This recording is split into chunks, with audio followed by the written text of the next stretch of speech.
2014 ও 2017 সালে টেট উত্তীর্ণরা করুণাময়ীতে শান্তিপূর্ণভাবে আমরণ অনশনে বসেছিল, কিন্তু 144 ধারা জারি হওয়ায় তাদের সেখান থেকে তুলে দেওয়া হয় মধ্যরাতে পুলিশি তৎপরতায়। এরপরেই গোটা পশ্চিমবঙ্গ জেলা জুড়ে দেখা যাচ্ছে বিভিন্ন জায়গায় আন্দোলনের ঝড়।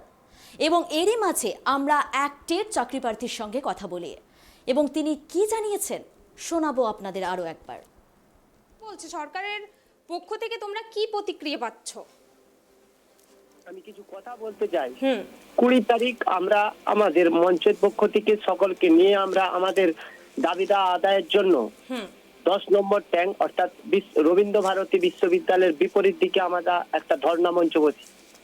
একদম 20 তারিখ রাত্রে অর্থাৎ 21 তারিখ রাত্রি 2:30টার সময় যখন আমার সমস্ত সহযোদ্ধারা ঘুমাচ্ছে, সেই সময় বিধাননগর পুলিশ কমিশনার থেকে রাত 2:30টার সময় মাথায় হেলমেট আর হাতে লাঠি নিয়ে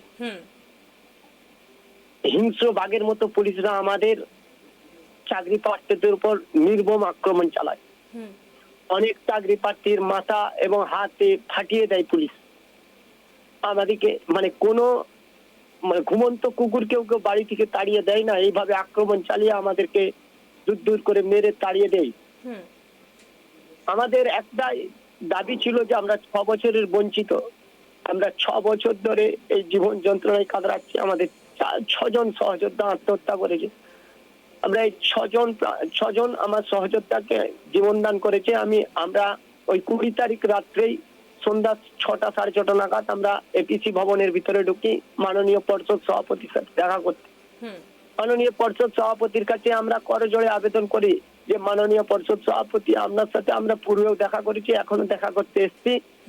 একটাই যে আমরা 2017 প্রাইমারি টেট পাস ছেলে মেয়েরা আপনার প্রতি খুবই আশা নিয়ে এসেছি যে আপনি আমাদের সুবন্দোবস্ত করবেন, আমাদের রিক্রুটমেন্টে আমাদের যেন সবাই রিক্রুটমেন্ট পায়। পর্ষদ সুচতুরভাবে 2014 বনাম 2017 খেলা নামিয়েছেন। আমি সেই পর্ষদকে হুঁশিয়ারি দিয়ে বলছি, আমি 2017 প্রাইমারি টেট পাস মঞ্চের সদস্য হিসাবে শুনে রাখুন, পর্ষদ 2014 এবং 2017 একসাথে আবার আন্দোলনে নামবে। আপনারা যে বিভেদের বেড়াজাল দিয়ে যে আন্দোলনকে রাত 2:30টার সময় হিংস্র পুলিশকে নামিয়ে একটার পর একটা ছেলে মেয়েকে লাঠিচার্জ করে চুলের মুঠি ধরে প্রিজন ভ্যানে তুলে শিয়ালদাতে ছুঁড়ে ফেলেছেন, হাওড়া স্টেশনে ছুঁড়ে ফেলেছেন, আপনাদেরকে আমরা হুঁশিয়ারি দিলাম। আমরা 2014 এবং 2017 একসঙ্গে এপিসি ভবন ঘেরাও করব। আপনি চাকরি প্রার্থীদের উপর ডিভাইড এন্ড রুল পলিসি খেলে যে বঞ্চনা করছেন, তা আপনি সুচতুরভাবে সরকারকে যদি মনে করেন বাঁচিয়ে দিবেন, তো আমরা আপনাদেরকে বলছি বেকারত্বের যন্ত্রণা থেকে 2014 এবং 2017 উভয় চাকরি প্রার্থী আপনার এপিসি ভবন ঘেরাও করব। আপনাকে উত্তর দিতে হবে। আপনি একটা নোটিফিকেশন দিয়েছেন, 23 পাতার নোটিফিকেশন, আমাদের কাছে আরটিআই কপি রয়েছে। আপনি কি বললেন 23 পাতার নোটিফিকেশনে যে আপনি 11,675টি সিট বরাদ্দ করেছেন রিক্রুটমেন্টে? ভুল ধারণা ম্যাডাম, ভুল কথা। আমাদের পশ্চিমবঙ্গে 23টা ডিস্ট্রিক্টে বিভিন্ন মিডিয়ামের স্কুল রয়েছে, Bengali medium, Nepali medium, Urdu medium, Telugu medium, Tamil medium ইত্যাদি মিডিয়াম। এই বেঙ্গলি মিডিয়ামে মোট ভ্যাকেন্সির সংখ্যা 5,685টা। আর আমরা বেঙ্গলি মিডিয়ামে চাকরি প্রার্থী রয়েছে 30,000 ছেলে মেয়ে। এখানে উনি এমন ভাবে তৈরি করলেন ওই নোটিফিকেশনে, সেখানে exempted, non exempted, PH plus ex serviceman, para teacher, এই প্যারা টিচারের ভ্যাকেন্সি রয়েছে 1205। এই ভ্যাকেন্সি কোনোদিন ফিল আপ হয় না, এই ভ্যাকেন্সি পড়ে রয়ে যাবে। নন এক্সামটেড ক্যাটাগরিতে ভ্যাকেন্সি রয়েছে 5,000 সামথিং।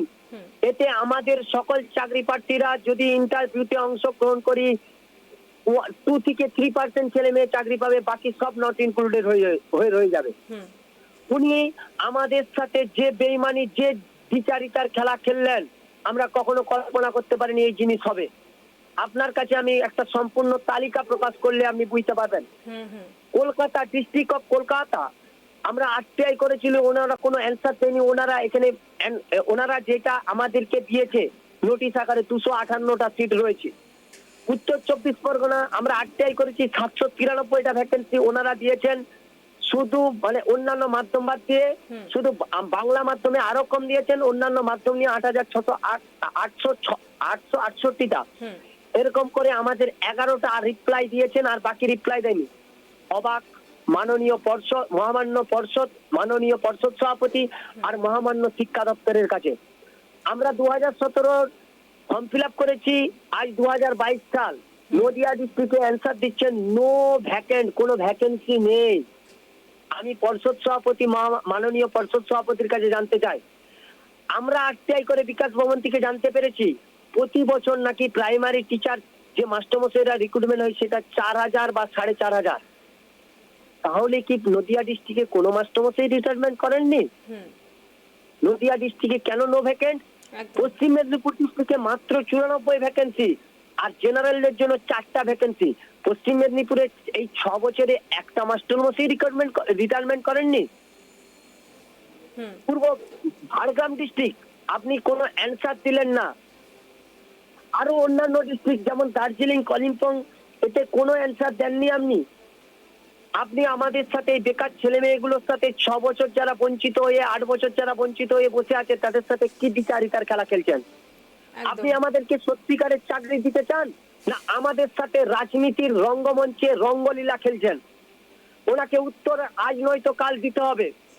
আপনি পুলিশ পাঠিয়ে রাতের অন্ধকারে রাত 2:30টার সময় আমাদের মহিলা সহযোদ্ধাদের চুলের মুঠি ধরে যদি তুলে দিয়ে বাধ্য করেন ছাত্র আন্দোলনকে, চাকরি প্রার্থীদের আন্দোলনকে দমিয়ে দিবেন, তাহলে আপনাকে আমি বলে রাখলাম আপনি পারবেন না। 2014 এবং 17 দুই চাকরি প্রার্থী মিলে একতা মঞ্চ বানিয়ে আপনার পর্ষদ অফিস আমরা ঘেরাও করব। আর সেদিন কিন্তু উত্তর চাইবো, আপনার দপ্তরকে উত্তর দিতে হবে 1:30 রেশিওতে। এনসিটির নিয়ম আছে 1:30 রেশিও, 30 জন ছেলের পেছনে একজন মাস্টারমশাই চাই। গোটা পশ্চিমবাংলায় 60 থেকে 68 হাজার প্রাইমারি স্কুল আছে, এই ভ্যাকেন্সি গুলো গেল কোথায়? প্রাইমারি স্কুলগুলোতে 5 অ্যাড হয়েছে, সেই 5 অ্যাড হলে তার ভ্যাকেন্সি গেল কোথায়? আপনারা কেন ভ্যাকেন্সিকে লুকিয়ে রেখে আমাদের সাথে দ্বিচারিতার খেলা খেলছেন? আপনাকে উত্তর দিতে হবে। আর 2017 ছেলে মেয়েরা একবারও ইন্টারভিউতে অংশগ্রহণ করেনি। আপনি বলুন 6 জন যে সহযোদ্ধা 2017 ছেলে মেয়ে মারা গেল, তার দায়ভার আপনি নেবেন না? আপনাকে সরকারকে, পর্ষদকে নিতে হবে। ভবিষ্যতে আরো সহযোদ্ধা মৃত্যু পথে যাচ্ছে। আমার কাছে, আমার মঞ্চের কাছ থেকে, আমার মঞ্চকে তারা জানাচ্ছে, তারা ফেসবুক লাইভ করে আপনার নামে, আপনি যে মৃত্যুর জন্য দায়ী তার জন্য দায়ী করে ফেসবুক লাইভ করে আত্মহত্যা করবে, তার দায়ভার আপনাকে নিতে হবে।